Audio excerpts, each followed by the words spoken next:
Hello students. मैं संतोष कुमार गुप्ता आपका ICIT online classes में बहुत बहुत स्वागत करता हूं। आज हम लोग बात करने वाले हैं जावा प्रोग्रामिंग में एक कीवर्ड होता है दिस कीवर्ड। इससे पहले पिछले वीडियो में हम लोगों ने स्टैटिक कीवर्ड के बारे में जाना था। आज हम जानेंगे कि ये दिस कीवर्ड क्या होता है। तो चलिए बात करते हैं कि दिस कीवर्ड का जावा में यूज किया है। तो देखिए यहाँ मैंने 4 पॉइंट लिखा है। इसमें सबसे पहले लास्ट वाले लाइन को अगर हम समझ लें तो काफ़ी हद तक हमें आसानी होगा दिस कीवर्ड का महत्व जानने में। तो देखिए this keyword is mostly used to avoid the confusion between a class attribute and a parameter. कहने का उद्देश्य ये है कि जैसे आप कोई क्लास बनाते हैं तो आपके क्लास के अंतर्गत उसके बहुत सारे वेरिएबल्स होते हैं जिन्हें हम लोग क्लास का एट्रीब्यूट या इंस्टेंस वेरिएबल बोलते हैं। मानी ऐसा वेरिएबल जो क्लास के अंदर हो मगर मेथड के आउटसाइड हो, उसे हम लोग क्लास का एट्रीब्यूट या इंस्टेंस वेरिएबल बोलते हैं। अब सपोज करिए आपने एक ए, एक बी और एक सी वेरिएबल ले रखा है एज ए इंस्टेंस वेरिएबल। अब आप उसी ही क्लास में एक मेथड बना रहे हैं और उस मेथड के पैरामीटर में भी आपने 3 वेरिएबल ले रखा है और उसका नाम सेम वही है ए बी सी। तो अगर आप उस मेथड में इंस्टेंस वेरिएबल या पैरामीटर वाले वेरिएबल को एक्सेस करेंगे तो चूंकि इंस्टेंस का नाम भी ए बी सी डी है और पैरामीटर वाले का भी नाम ए बी सी डी है, तो एक कंफ्यूजन होएगी। हमें ही नहीं, हमारे कंपाइलर को भी कंफ्यूजन होगी। तो इस दिक्कत से हम लोग बचने के लिए यूज करते हैं दिस कीवर्ड को। तो Java this keyword returns a reference to the current object. यानी कि जो जावा का दिस कीवर्ड होता है, जो करंट ऑब्जेक्ट है उसके रेफरेंस को ये देने का काम करता है। We can access object variable, यानी हम इसके द्वारा प्रयोग में ला सकते हैं ऑब्जेक्ट के वेरिएबल को, मेथड को कॉल कर सकते हैं, कंस्ट्रक्टर के साथ इसका यूज कर सकते हैं अपने करंट ऑब्जेक्ट के साथ। This keyword can be used to refer to any number of the current object from within an instance method और एक कंस्ट्रक्टर।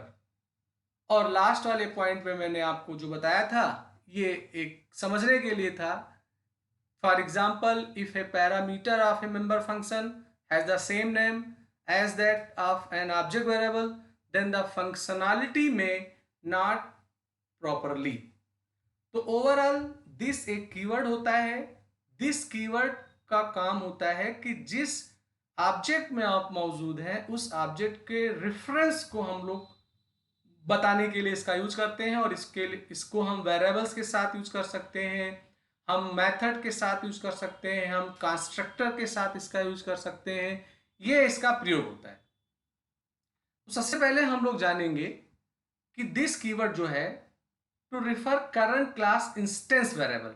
माने अगर कोई इंस्टेंस वेरिएबल है और उसको रिफर करने के लिए हम लोग दिस कीवर्ड का प्रयोग करें तो ये कैसे होगा। तो this keyword can be used to refer current class instance variable, यानी दिस कीवर्ड का हम लोग प्रयोग कर सकते हैं करंट क्लास इंस्टेंस वेरिएबल को बताने के लिए। इफ देयर इज एम्बिग्युइटी, माने एक संशय है between the instance variable and parameter, तो वहां हमें दिस कीवर्ड का प्रयोग करना चाहिए ऐसे संशय को दूर करने के लिए। एक समस्या मैं आपके सामने दिखा रहा हूं। इस समस्या में फिलहाल मैं दिस कीवर्ड का यूज नहीं कर रहा हूं और ऐसे स्थिति में हमें क्या समस्या होगा पहले वो जाना जाए, फिर इसके सोल्यूशन के लिए हम लोग दिस कीवर्ड का प्रयोग करेंगे।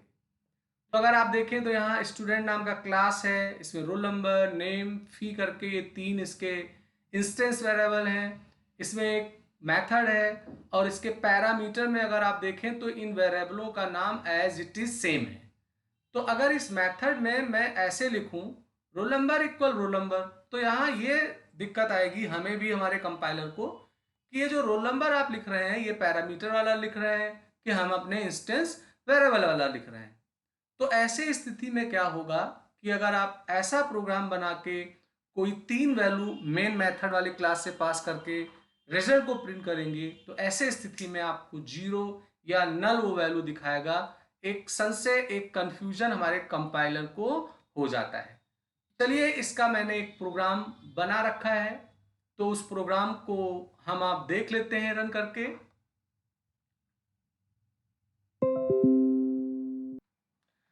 देखिए, यहाँ मैंने एक प्रोग्राम पहले से बना रखा है। आज मैं ब्लूजे आईडी का यूज कर रहा हूँ और इसमें मैं आपको पहला यूज दिखाना चाह रहा हूँ कि अगर आप दिस कीवर्ड का नहीं प्रयोग कर रहे हैं तो जो ये एम्बिग्युइटी या कंफ्यूजन्स होती है वो किस रूप में होगी, इसकी हम बात करेंगे। तो देखिए, एक बुक नाम का क्लास है, इसके अंदर 3 इंस्टेंस वेरिएबल है, book ID, book name, price. एक कंस्ट्रक्टर मेथड है, इसके पैरामीटर में भी 3 सेम वेरिएबल हैं और तीनों की स्पेलिंग, केस वही है जो हमारे इंस्टेंस वेरिएबल की है। अब मैं यहाँ असाइनमेंट का काम कर रहा हूँ, हालांकि मैं बताना यह चाहता हूँ कि ये जो बी आई डी है ये हमारा पैरामीटर वाला वेरिएबल है और ये बी आई डी जो है वो हमारा ये जो बी आई डी है ये हमारा पैरामीटर वाला है जो पहले लिख रहा हूँ, और ये जो है हमारा इंस्टेंस वाला है। तो चूंकि दोनों की स्पेलिंग एज इट इज है तो यहाँ पर एक एम्बिग्युइटी होगा कि कौन इसमें पैरामीटर वाला है और कौन इसमें इंस्टेंस वेरिएबल के रूप में है। फिर मैंने यहाँ पे डिस्प्ले वाले फंक्शन में इनको प्रिंट किया है और यहाँ जो मेन मेथड है यहाँ मैंने अपने क्लास का ऑब्जेक्ट बनाते हुए, चूंकि कंस्ट्रक्टर मेथड है तो 3 वैल्यू यहाँ मैंने पास किया है और डिस्प्ले वाले फंक्शन को कॉल कर लिया है।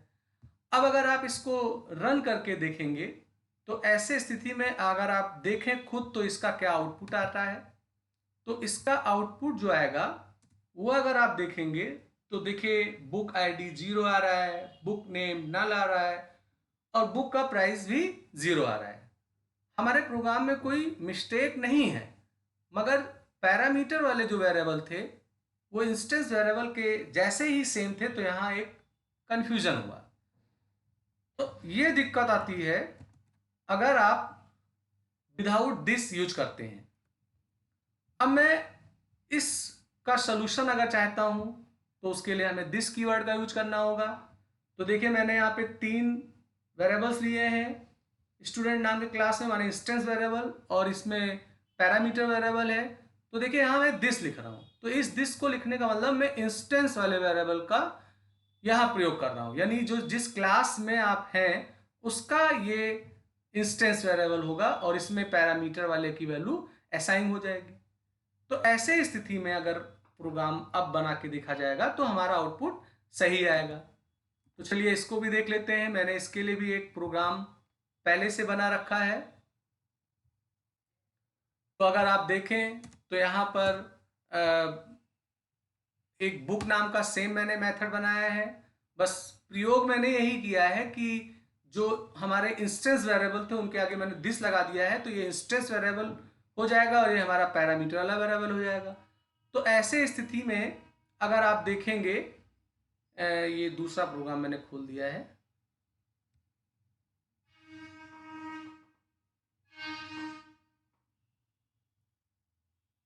चलिए इसी प्रोग्राम में मैं इसको सुधार लेता हूं। तो देखिए, अगर यहाँ पे मैं करूँ क्या कि यहाँ एक दिक्कत हो रही थी, तो यहाँ मैं इनके साथ दिस लगा देता हूँ। तो दिस लगाने से क्या होगा कि ये हो जाएगा इंस्टेंस वेरिएबल, और जो विदाउट दिस वाला है ये हो जाएगा हमारा पैरामीटर वेरिएबल। तो अब मैं अगर इसको कंपाइल करूँ, कंपाइल करने के बाद में मैं इसको अब रन करता हूँ, तो अब अगर आप देखेंगे तो जो हमारे रिजल्ट्स हैं, आउटपुट है, वो सही आ रहे हैं। तो ये एक यूज है हमारा दिस कीवर्ड का, जब आप यूज में ला रहे होंगे हमारे सेम वेरिएबल जो इंस्टेंस और पैरामीटर वाले होंगे। अगर यहाँ पर एक बहुत अहम बात नीचे लिखा हुआ है कि अगर आपने पैरामीटर वाले वेरिएबल की स्पेलिंग अलग ले रखी है, इंस्टेंस वाले की अलग ले रखी है, तो ऐसे स्थिति में फिर दिस कीवर्ड को यूज करने की हमारी जरूरत नहीं होगी। तो चलिए इसको भी हम देख लेते हैं इसी सेम प्रोग्राम में। तो अगर आप देखें तो यहाँ अभी क्या हो रहा था कि ये इंस्टेंस और पैरामीटर सेम हो रहे थे, तो यहाँ मैं इसे अलग कर लेता हूँ। मैंने बी कर दिया, यहाँ पर n कर देता हूं और यहां मैं प्राइस कर देता हूं। तो ऐसे स्थिति में ये आपका b है, ये आपका n है। चूंकि यहाँ इंस्टेंस और उनके स्पेलिंग में अंतर हो गया, तो ऐसा जब सिचुएशन आएगा तो हमें यहाँ दिस लगाने की जरूरत नहीं है।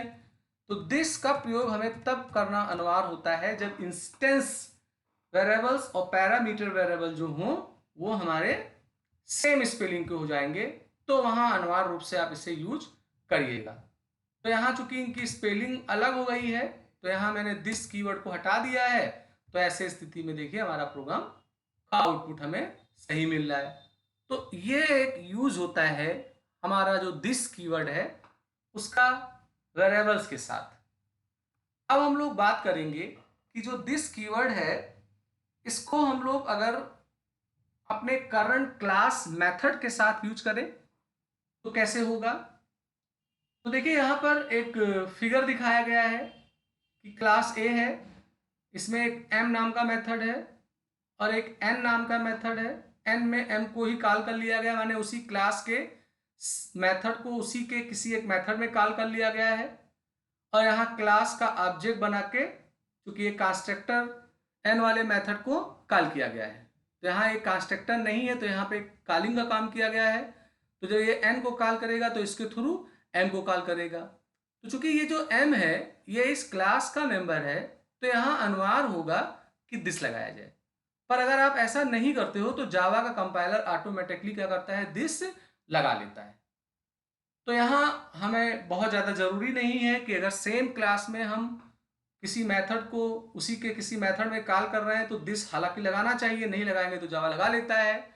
तो you may invoke the method of current class by using the this keyword, यानी कि जो करंट क्लास का मेथड है उसको आप प्रयोग में ला सकते हो दिस कीवर्ड के जरिए। If you don't use the this keyword compiler automatically add, माने आपका कंपाइलर खुद से ऐड कर लेता है।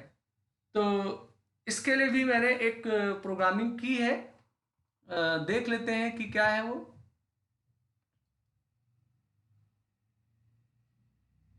ये वाला प्रोग्राम नहीं है मेरा,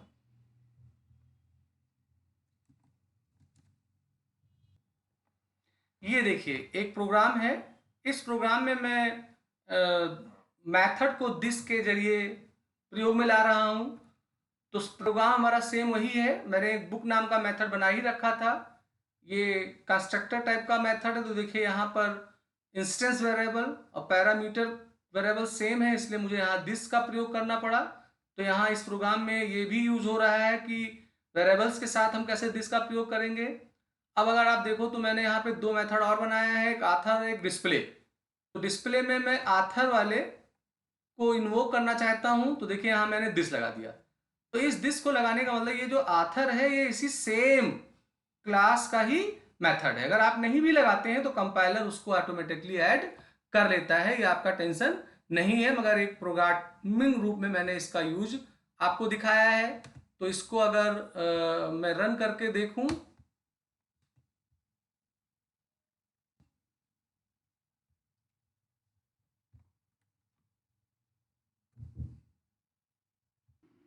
तो इसको मैं अगर रन करके देखूं तो देखें आप आउटपुट क्या आएगा। देखिए यहाँ पर आथर वाला फंक्शन पहले कॉल हुआ और फिर जो डिस्प्ले वाला था वो कॉल हो गया। तो ये एक लिटिल एग्जाम्पल था हमारे दिस का मेथड के साथ प्रयोग करने के लिए। अब हम लोग बात कर लेते हैं दिस कीवर्ड को कंस्ट्रक्टर के साथ प्रयोग करने के लिए। अब कंस्ट्रक्टर में भी दो कंस्ट्रक्टर है, एक डिफॉल्ट कंस्ट्रक्टर होता है और एक पैरामीटराइज कंस्ट्रक्टर होता है। तो हम लोग क्या करेंगे कि एक प्रोग्राम देखेंगे जिसमें डिफॉल्ट कंस्ट्रक्टर को कॉल किया जाएगा पैरामीटराइज कंस्ट्रक्टर के माध्यम से और पैरामीटराइज कंस्ट्रक्टर को कॉल किया जाएगा डिफॉल्ट कंस्ट्रक्टर के माध्यम से। तो जब आप कोई ऐसा फंक्शन बनाएंगे जो कंस्ट्रक्टर हो और उसको अगर हम किसी दूसरे कंस्ट्रक्टर में कॉल करना चाहें, वो बात की बात है कि वो डिफॉल्ट है कि पैरामीटराइज है, तो वहां हमें दिस का प्रयोग करना होता है। तो अगर आपने कोई क्लास बनाया है और उसमें 2 कंस्ट्रक्टर या 2 से अधिक कंस्ट्रक्टर आपके हैं और एक कंस्ट्रक्टर में रह के किसी दूसरे कंस्ट्रक्टर को हमें कॉल कराना है, तो वहाँ दिस कीवर्ड को हमें प्रयोग करना होता है। तो the this keyword constructor call can be used to invoke the current class constructor. It is used to reuse the constructor. In other word, it is used for constructor chaining. माने एक constructor के through हम दूसरे constructor को call कर लेते हैं, ये हमारा इसका प्रयोजन होता है। चलिए इसका एक प्रोग्राम है, मैं आपको दिखा रहा हूं। यहां मैंने ABC नाम का एक क्लास बनाया है। इसमें एक डिफॉल्ट कंस्ट्रक्टर है जिसमें एक मैसेज प्रिंट कराया गया है, एक पैरामीटराइज कंस्ट्रक्टर है और इसमें ये काम कराया गया है। तो मैं चाहता हूं कि जब मैं इस क्लास का ऑब्जेक्ट बनाऊं तो मैं पैरामीटराइज कंस्ट्रक्टर को कॉल करूं, चूंकि वैल्यू भेज रहा हूं तो ये वैल्यू यहां पर आए और इसके माध्यम से ये डिफॉल्ट कंस्ट्रक्टर कॉल हो जाए। यानी इस प्रोग्राम को रन कराने पे पहले आएगा डिफॉल्ट कंस्ट्रक्टर, आएगा मैसेज, और फिर उसके बाद में जो वैल्यू है हमारी एक्स की वो आ जाएगी। तो इसको मैं कंपाइल कर लेता हूं और रन करके देखता हूं, तो देखिए क्या रिजल्ट आता है। तो देखिए पहले डिफॉल्ट वाला आया, फिर हमारा पैरामीटराइज वाला आया। तो इस माध्यम से आप कॉल कर सकते हैं। अब एक प्रोग्राम मैंने और बनाया हुआ है। इस प्रोग्राम में क्या हो रहा है कि हम डिफॉल्ट वाले के अंदर रह के पैरामीटराइज को कॉल कर रहे हैं। एक बात का विशेष ध्यान रखिएगा कि चाहे डिफॉल्ट हो, चाहे पैरामीटराइज कंस्ट्रक्टर हो, चाहे डिफॉल्ट में रह के पैरामीटर को बुलाएं, पैरामीटर में रह के डिफॉल्ट को बुलाएं, ये जो दिस वाला कीवर्ड है ये सबसे पहला लाइन उस कंस्ट्रक्टर के अंदर होना चाहिए, अन्यथा हमारा कंपाइलर एरर देगा। तो देखिए यहाँ पर मैंने चूंकि कोई वैल्यू नहीं पास किया है तो ये डिफॉल्ट कंस्ट्रक्टर को कॉल करेगा और इसके माध्यम से दिस के साथ मैंने एक वैल्यू भेजा तो ये पैरामीटराइज में जाएगा। तो पहले यहाँ एक्स की वैल्यू प्रिंट होगी, बिट डिफॉल्ट वाला मैसेज हमारा प्रिंट होगा। तो यहाँ पर अगर इसको मैं एग्जीक्यूट करके देखूं तो कुछ लाइक ऐसा हमारा आउटपुट आ रहा है। तो फ्रेंड्स, ये हमारा जो दिस कीवर्ड है इसके बारे में मैंने बताया, काफ़ी बढ़िया है, काफ़ी इम्पोर्टेंट है। अभी दिस कीवर्ड से संबंधित और भी कुछ जानकारियां हैं जो आपको अगले वाले वीडियो में मिलेंगी। मैं उम्मीद करता हूं आज का वीडियो आपको पसंद आया होगा। लाइक करिए, शेयर करिए, सब्सक्राइब करिए, बेल आइकन को सेलेक्ट करिए जिससे मैं कोई नया वीडियो बनाऊं तो उसका अलर्ट आपको तुरंत मिल जाया करे। तो आज का क्लास मैं यहीं पे खत्म करता हूं। कल मैं आपके लिए नया वीडियो लेके आऊँगा। आपका दिन शुभ हो।